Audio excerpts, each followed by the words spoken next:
درے نبی پر ذی الحج کے پہلے عشرے کی فضیلت۔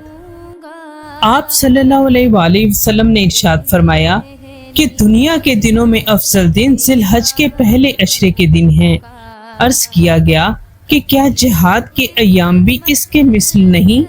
آپ صلی اللہ علیہ وآلہ وسلم نے فرمایا کہ جہاد کے ایام بھی ان کے ہم مثل نہیں۔ ہاں، جو مجاہد جہاد میں شہید ہو جائے تو اس کے ایام کے ہم مثل ہیں۔ درے نبی پر نبی کریم صلی اللہ علیہ وآلہ وسلم نے فرمایا کہ ذی الحج کے پہلے 10 دنوں کی عبادات اللہ جل شانہ کو دوسرے دنوں کی نسبت زیادہ محبوب ہے۔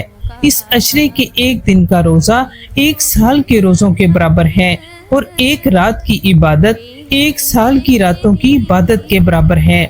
چاند رات کی نماز۔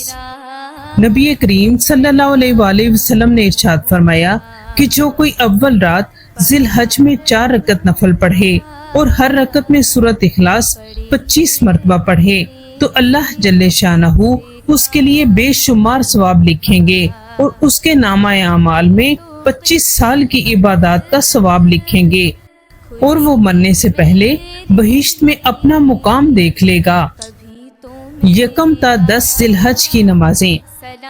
اگر کوئی اس مہینہ کی کسی رات کو پچھلی تہائی میں 4 رکعت نماز پڑھے کہ ہر رکعت میں سورہ فلق اور ناس 1 بار، سورۃ الاخلاص 3 بار اور آیت الکرسی 3 بار، اور بعد نماز کے دونوں ہاتھ اٹھا کر یہ دعا مانگے: بسم اللہ الرحمن الرحیم، سبحان ذی العزت والجبروت، سبحان ذی القدرت والملکوت، سبحان الحی الذی لا يموت لا الہ الا هو یحیی و یمیت وہو حی لا يموت، سبحان اللہ رب العباد والبلاد، الحمد للہ کثیرا طیبا مبارکا علی کل حال، اللہ اکبر کبیرا، ربنا جل جلالہ و قدرتہ بکل مکان۔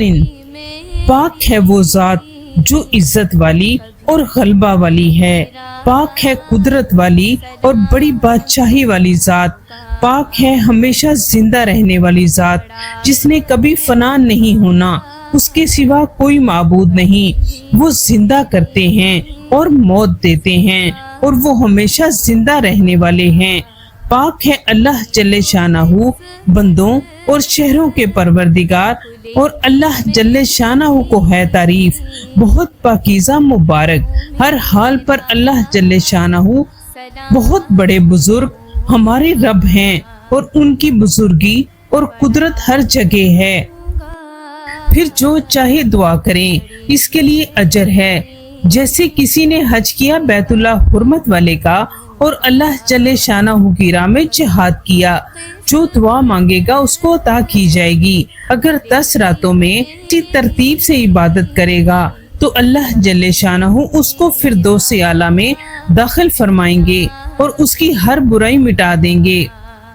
اگر کوئی شخص دن کو 6 رکعت نماز ادا کرے اور پہلی رکعت میں سورہ فاتحہ کے بعد 1 بار سورۃ العصر اور دوسری میں 1 بار سورۃ القریش اور تیسری میں 1 بار سورۃ الکافرون اور چوتھی میں 1 بار سورۃ النصر پڑھے، پھر سلام پھیرے اور بعد ازاں 2 رکعت اس طرح ادا کرے کہ ہر رکعت میں سورہ فاتحہ کے بعد سورۃ اخلاص 3 مرتبہ پڑھے، تو اس کا ثواب اتنا ہے کہ تمام مخلوق مل کر بیان کرنا چاہے تو بیان نہ کر سکے۔ جو شخص ذی الحج کے عشرہ میں سورۃ الفجر پڑھے گا، اللہ جل شانہ اسے دوزخ کی آگ سے محفوظ رکھیں گے۔